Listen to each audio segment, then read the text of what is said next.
wà ní airport. Okay. So wọ́n pọ̀ sí mọ́tò Yinbon. Okay. Àwọn tí mà.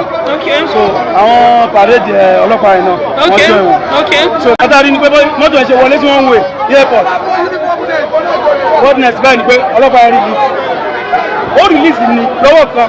Ṣé Márúwá ló fẹ́ yìnbọn fún? Irọ́ mọ́tò tó wọlé ìgbẹ́gbẹ́ náà ni ó lè gbọ́mọ sùn sẹ́yìn nígbà tó ṣe ni pé ó jáde ní Àbàọ̀jẹ. Okay. Ọlọ́túndùn náà ń lọ ọmọ Ọlọ́túndùn ni wọ́n. Wọ́n máa wọ Àbàọ̀jẹ sí Ọlọ́túndùn distance yẹn kéré gan.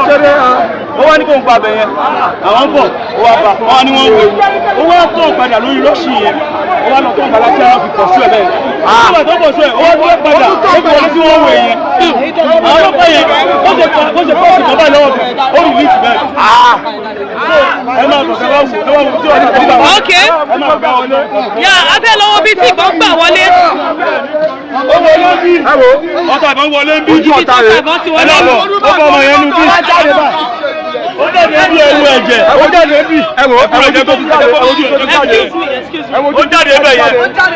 Ẹ wo ibi tó ti jáde. Ó ní ẹ̀wọ̀. Ibi tó ti jáde ní ọ̀.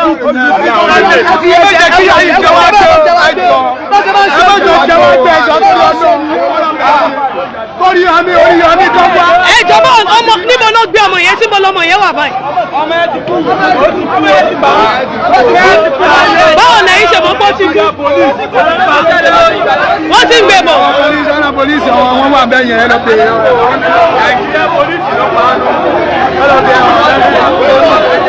Good morning, sir.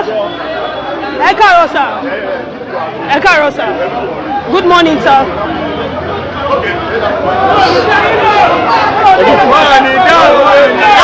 I wanted to have a word with them, but they said no. The policemen said no. That they are not interested in speaking with me. That they are not interested, but we saw the stray bullets. Aribiti bọ̀tì wọlé. Aribiti bọ̀tì wọlé láàrin ìgboro. not the PRO. He's okay, you're the PRO, sir. He's not the PRO. Then who is the PRO? No, I'm trying to get. So he should. Sorry, he should. He's supposed to attend to me. Oh, yeah, please. Yes. The child is my junior brother child. Good. Thank you. Bàbá ẹ̀ ń bọ̀ láti neighbor yìí. Okay. Wọ́n wá neighbor.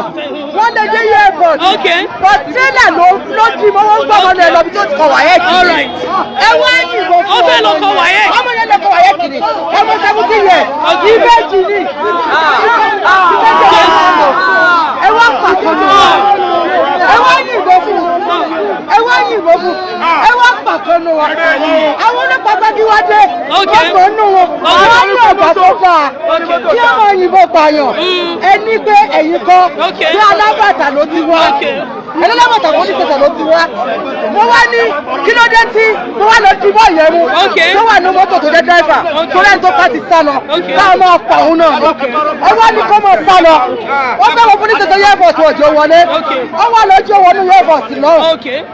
Ẹ wá ní mọ́tò náà ní kẹ́yìn wá rescue. Kẹ́sì ẹ̀mí. Mọ́tò náà ní kẹ́yìn wá rescue. Lórílẹ̀-èdè Nàìjíríà. Ọmọ tó mọ́dé ní sáà. Lórílẹ̀-èdè Nàìjíríà. Lábẹ́ òfin. Àwọn ọlọ́pàá bá gidi. Mọ́tò náà ní kẹ́yìn wá rescue. Wọ́n sọ fún mi bá àti fún mi. Kì í sẹ́mi èèyàn. Sir, you were saying something right now. You said you're not a Dókítà tó gbé wọn yẹn wá ní.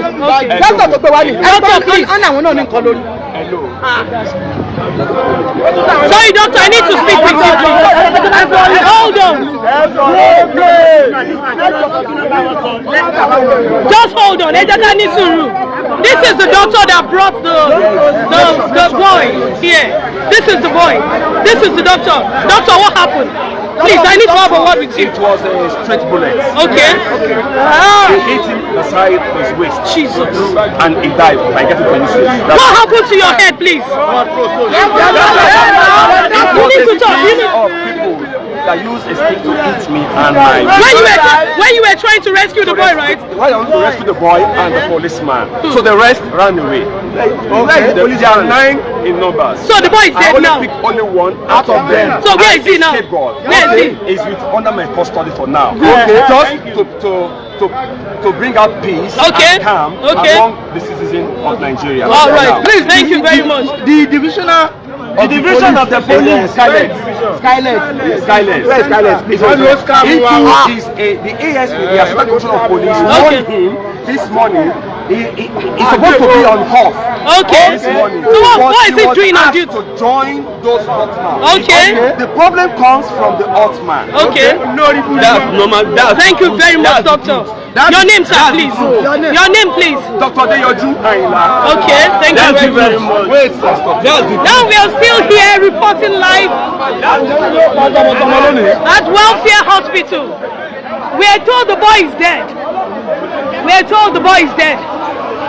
This is the car. This is the car, yes, where the stray bullet came to meet the boy. Thank you, thanks for watching. We are here live. We are here live. Let me see the bullet. This is the bullet. This is the boy. This is the bullet.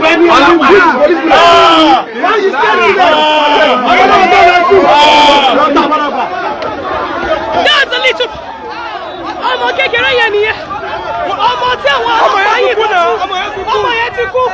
As you can see, ọmọ yẹn ti kú báyìí. Ó wà nínú ambulance ọmọ fi hàn yín yẹn. The boy is dead.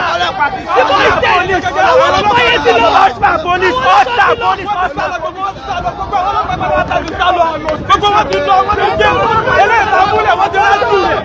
Gbogbo wọn ti lọ. Ó nìyẹn, look at. Everybody is scared. Ó nìyẹn. Ọmọ yẹn ti kú. Ọmọ tó bẹ́ẹ̀ lọ ṣe wáyé. Òbí ẹ̀ ń gbé ló bẹ́ẹ̀ lọ ṣe wáyé. Ọmọ yẹn ti kú. Stray bullets ló bá. The boy is dead. The boy is dead. We want justice. We want justice for this little boy.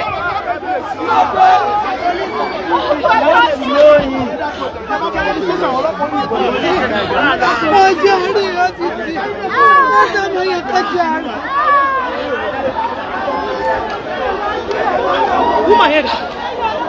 Oh my head. I can't take it anymore. Oh my head.